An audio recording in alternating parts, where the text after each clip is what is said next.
көректі заттарды қамтамасыз етеді. Тамырлы қабықта өзі айтып тұрғандай ұсақ қан тамырлары орналасқан. Фоторецепторлар екіге бөлінеді.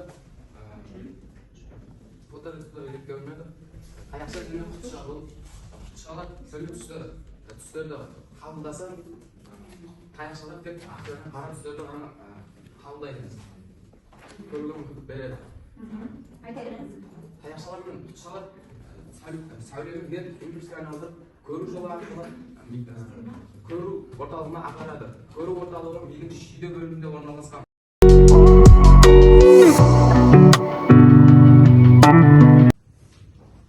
Көздің торғын қабығындағы негізгі фоторецепторлар.